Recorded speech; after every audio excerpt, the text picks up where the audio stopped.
Award-winning broadcast journalist Ed Marshall asks the tough questions you want answered. Informative, soul-stirring, one-on-one interviews about matters that affect our lives in this region we call home. Here now with Conversations is Ed Marshall.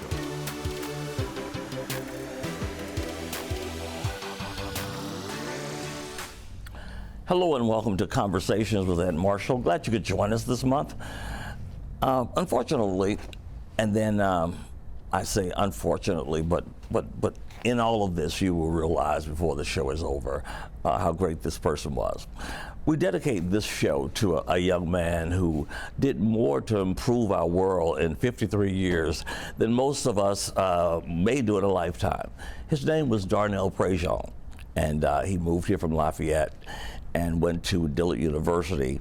He battled leukemia for many years, but lost that battle just a couple of weeks ago. He graduated from Dillard University's School of Nursing, and he helped save numerous lives. You may recall this video during Hurricane Katrina when people were trapped at Charity Hospital. They moved several elderly people up and down and kept them alive until the rescuers got there, and then they got out in a boat and were rescued. And but his nursing wasn't just the only thing that made him a wonderful person.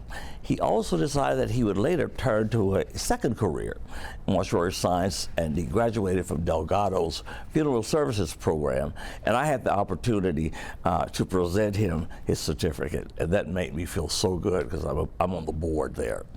And he had he was just beaming when he got a call from a friend of his in Detroit to tell him that they wanted him to come up and actually help with the services for the Queen of Soul, Aretha Franklin. And he did that, and it was one of the highlights of his career in mortuary science. And he also helped with the services of civil rights leader Rosa Parks, and of course, the Queen of Creole cuisine, Leah Chase, which we've done a documentary on. She loved him like her own son. Well, that wonderful teaching in funeral science didn't just come out of the sky. It came from a wonderful lady that I've had the opportunity to meet, and her name is Miss Constance Barrows, and she is the official person and the director of the funeral service program at Delgado Community College, and she's with us in studio, and we welcome you. Thank you so much for being with us. You know, I know you got the news, you were out of town, but tell us about Darnell in terms of what kind of student and person, how did he impress you? Darnell was a very humble man. He was very bright, very studious, and he was a compassionate, caring person that you just felt. He didn't have to speak it, you just felt it being around him. Always polite, always a kind word, and very consistent with his demeanor. Yeah. And that's very important for someone in this business. Yeah, because that's the kind of thing that you can't buy. Right. Yeah. It came natural for him. Yeah, yeah. It did. Always a smile on his face. And like I was telling earlier, that he literally, to me, had a twinkle in his eye. He was just a very, very kind person. Well, you know, to us family, and I passed it on to my great aunt, his mom, Patricia, and she was very touched by your words. Yeah. And of course, the young man next to you is Dominique Mancata.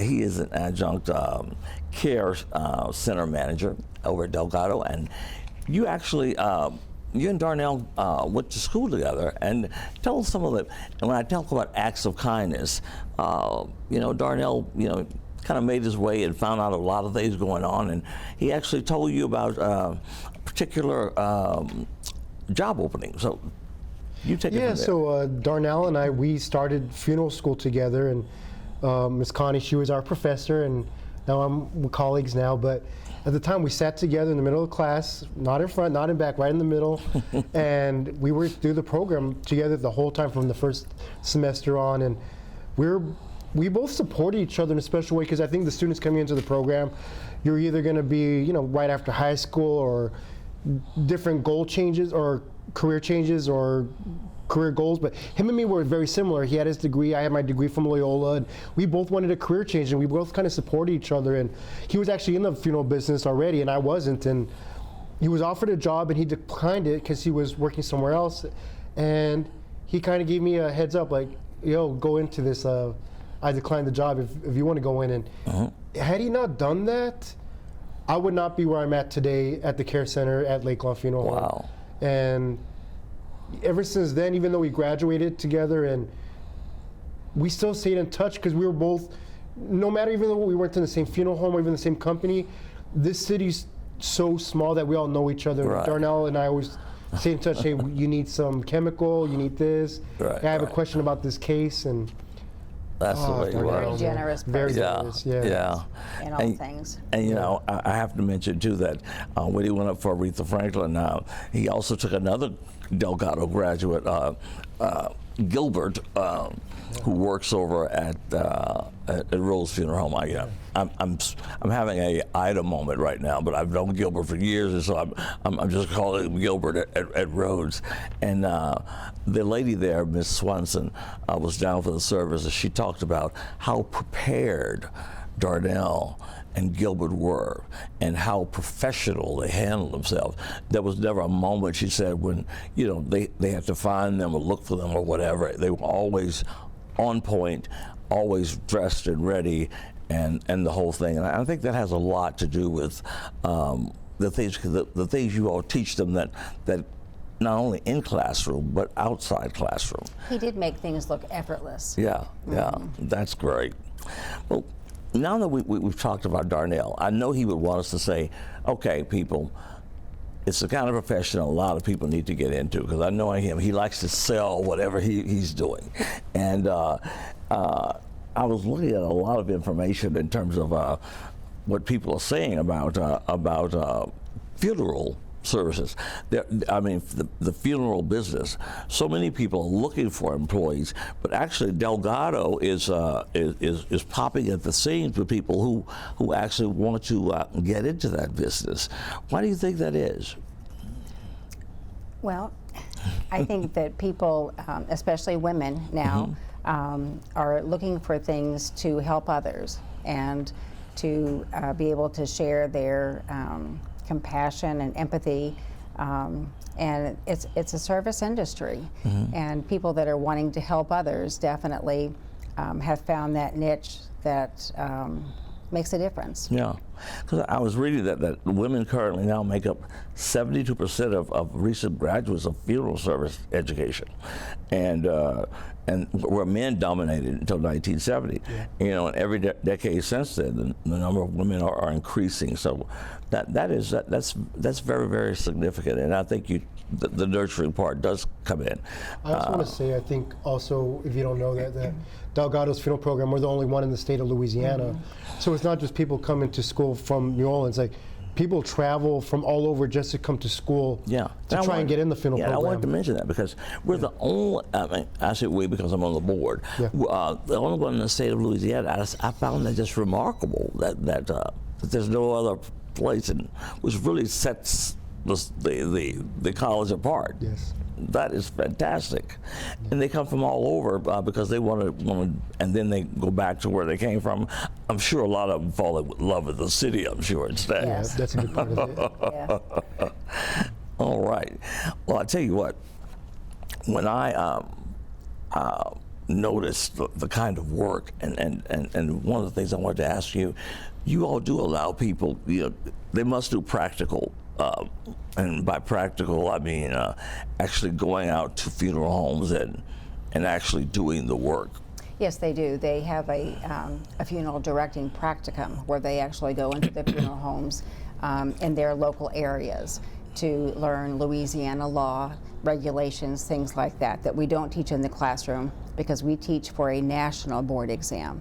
So the Louisiana practical comes into play with that practicum that they do. They also go into the local funeral homes here in the city for their embalming labs. Yeah. That's required. Yeah, and I remember a story that Darnell told me.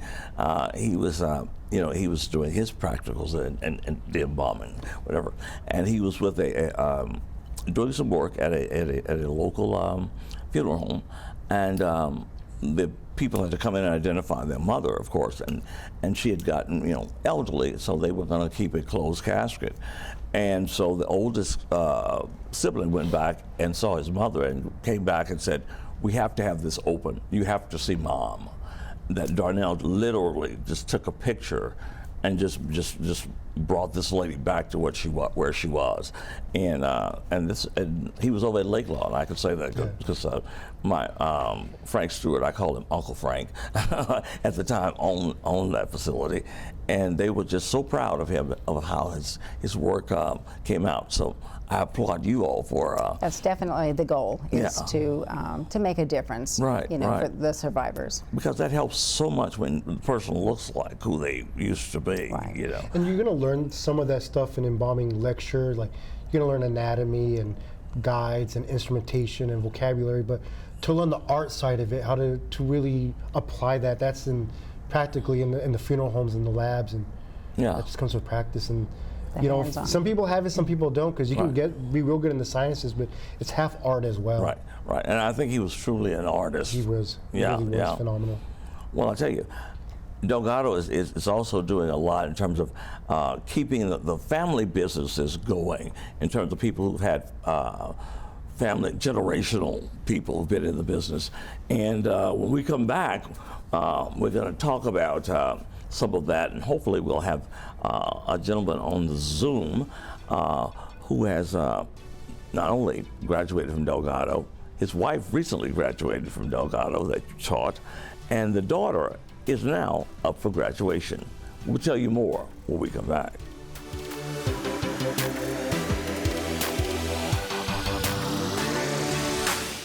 When I got the opportunity to get her, there wasn't no choice. I told myself, I'm gonna take custody of my daughter. It's my baby. That's what we're supposed to do as men. Take care of our home, build a foundation, you know what I'm saying? Love, our money, she's my purpose. I'm here to walk with her, hold her hand until she can walk alone. Ain't nothing like being a father in this world.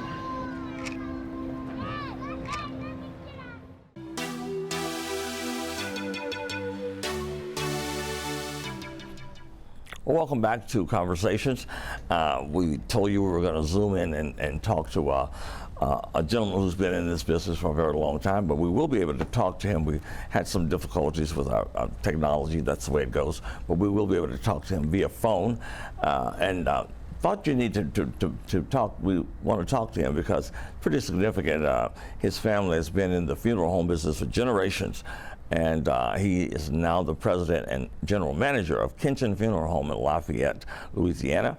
We want to say hello to Mr. Eric Singleton. How are you? I'm fine. How are you? Thanks for having me on your show. Good. Glad to have you back on TV with me. Because I was in Lafayette and we used to do a lot of television. But your wife, of course, has now joined you as one of the managers over at the funeral home, and we wanted to talk about that, the family significance of that, and I understand that your daughter might be coming on board. Tell us more. Well, my wife and my daughter both were students of your guest there this morning, and I might add that they did an excellent job getting them prepared for the career ahead.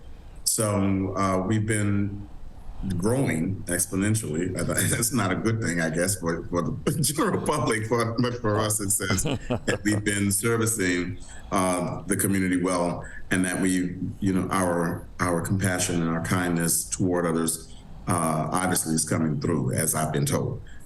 Oh, and it's very true. I mean, your family has always been a part of the community, and I think being a part of the community plays a big role in people. Because when people, basically hand over their loved one to you, there's a large amount of trust. Yes, it's complete trust. Hopefully they have complete trust in the company and the people that they choose to handle the final arrangements of their loved one. Mm-hmm. We only die once that we know about, and so we like to make sure that things go the way that you like. Yeah. And so here we do a lot of hand holding, we do a lot of walking you through the process. We don't leave you alone. We walk with you through the entire process, and even after the process is done, we keep in touch with you through various means. And I think that's very significant. Ms. Barrow and I were talking about that earlier, how having that community touch plays such an important role. Would you like to take it from there in terms of especially families, being in generational type of funeral home work? Yes, they, like you mentioned, they have a trust, that you have a name that people associate with that trust and that care. And if you do a good job, you're there for the rest of their family members. Right, right. Mm-hmm. So it's kind of like they know who to call, kind of thing. Mm-hmm. And of course, Eric, you were one of the people one of the first people who actually, when Darnell was a teenager, when he became interested in funeral science. Yes, Darnell. I guess I met Darnell once he graduated from high school, and he moved to New Orleans to go to Dillard University, where he majored in nursing. And so the whole time he was there, he'd come back and forth home to Lafayette. He'd come by and we'd have conversations about his nursing career. And he often spoke to my mother, who is a graduate of Dillard from their nursing program. We won't say how many years ago, but she's gone on to do great things. And so he spoke to her a lot in terms of helping him. She helped him kind of hone in his nursing track. And then somewhere along the way, he got interested in funeral service. And he spent probably from age 21, 22 until planning his own funeral. I remember very well. Yeah, as you know, when he'd come to town, he said, "Oh, I went to a funeral, I saw a different casket. Oh, I want that casket instead. Oh, no, what about this?" And so he'd go through everything,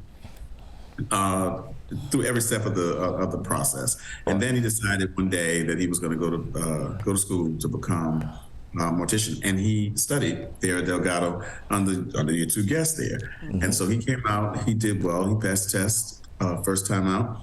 He started working at Rhodes there in New Orleans and never looked back. He enjoyed his time, if that makes sense, in funeral business, because he liked to plan, and he liked to make his thing was to make funerals special and unique to that family, which is what we do here. Right, right. And so, and then he made it, in planning his own funeral, he made it very unique and very special. Oh, that he did. He did. He gave us all our instructions, and we carried them out to a T. So I think he was quite pleased looking down on us. So I'm channeling him right now.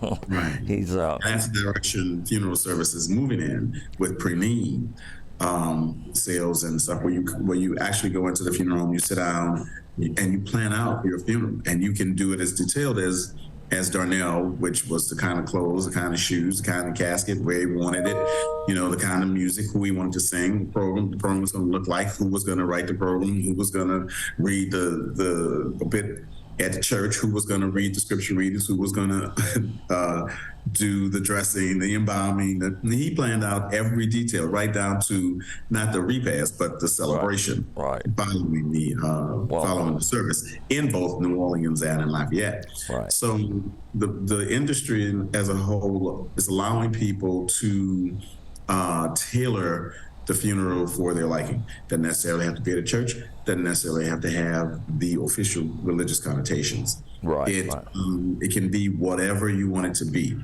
I had one gentleman who wanted to have a jazz service, not typical New Orleans jazz, but an actual jazz music, a jazz performer, someone to come and speak, not from a biblical perspective necessarily, but from his life perspective.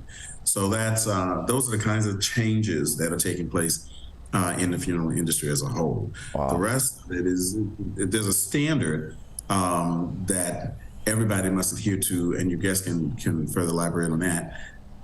That everybody has to conform to. The courses, taking the courses, understanding the history of funeral service, funeral science, understanding different rights and mores of the different religions and customs of the people in your community, and being able to relate to those things and help them through those things. Right. And your guests there have done a great job with that over the years.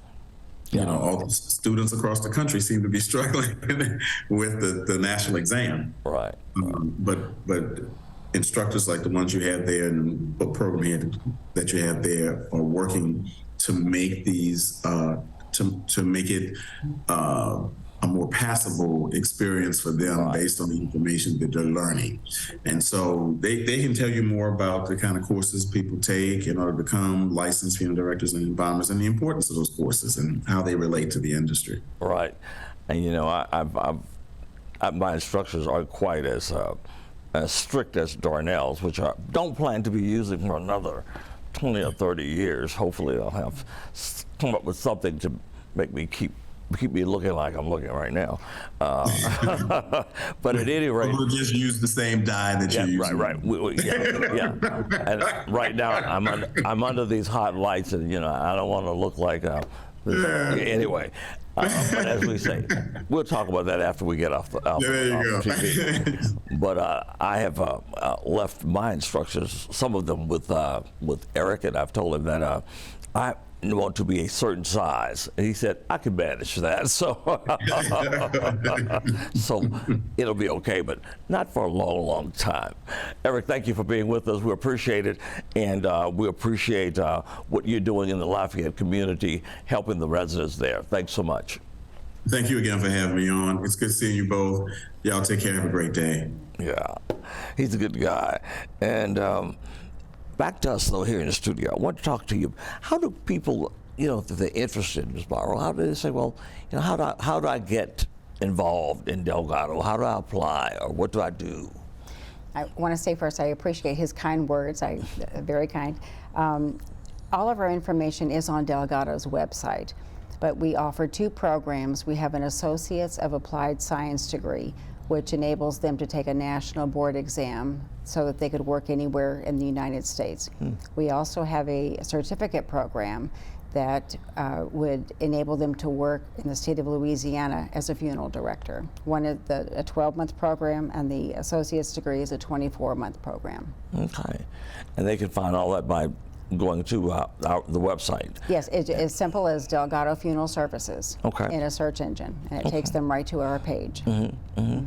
Okay, tell us what was it like with you being in class, actually graduating, and is it like surreal that I graduated from Delgado and now I'm working there? Yeah, it was an honor to go to school there. I always tell my students now that was a hard program, especially that last year. But now that I'm doing it and managing it now in the prep room on the back end side, caring for people's loved ones, and that's coming from the removal, bringing them to our care from a residence or hospital or coroner, morgue, bringing them into our care, and that's where we embalm or cremate and send them out, do their hair, their makeup. It's really fulfilling, and the thing with the business, it's not like any other career. Like, you know, when you go in, it's good. You know what you got to do every day, but every day is different. Every case is different. Every family dynamic is different. And like Mr. Singleton said, it's not so grim like maybe perception used to have back in the day. Now it really is celebrating life and celebrating that person's life. Right. And you know, my company with SCR, our core values is respect, integrity, service excellence, and enduring relationships, and with the community relations, that's really important that we uphold those values. And that's not just for caring for someone's loved one. That's also how I would hope that we interact with our coworkers, how we interact with our families, and that just makes it so fulfilling what I do every day. And it all started at Delgado, and me and Darnell just sat right in the middle. That is fantastic. Yeah. We're almost out of time, so just to wrap things up, what are your last words to our audience today, Ms. Barrow? Well, I appreciate you having us, and I would like to make people aware that we do have a good program. We have an excellent program. Our pass rate has exceeded the national statistics for the pass rates. I think as long as I've been there, for the past 11 years. So we do have a really good program, and we have excellent partnerships with the community here. That's great. That's because a lot of places don't, but you all do, and that speaks very well of Delgado. I think it's also a testament to the rich tradition of funerals in New Orleans and really southeastern Louisiana. And after COVID in 2020, a lot of funeral homes in the Northeast and everywhere else kind of just went direct cremation, direct burials. But we took that risk and we took it on. We're like, you can't take away that tradition, and it's going on now, and it's trying to get into the business more popular than ever. And we're always hiring. Yeah. So, yeah. Well, we're out of time, and Thank you. I thank both of you all for being with us, and we wanted to give Darnell all the accolades that he was due. That's going to do it for this month's Conversations with Ed Marshall. Until next time, take care of yourself, do something good for yourself, do something good for someone else, and to remember, always stay in peace, not pieces. Thank you for spending time with us, and until next month, we'll see you.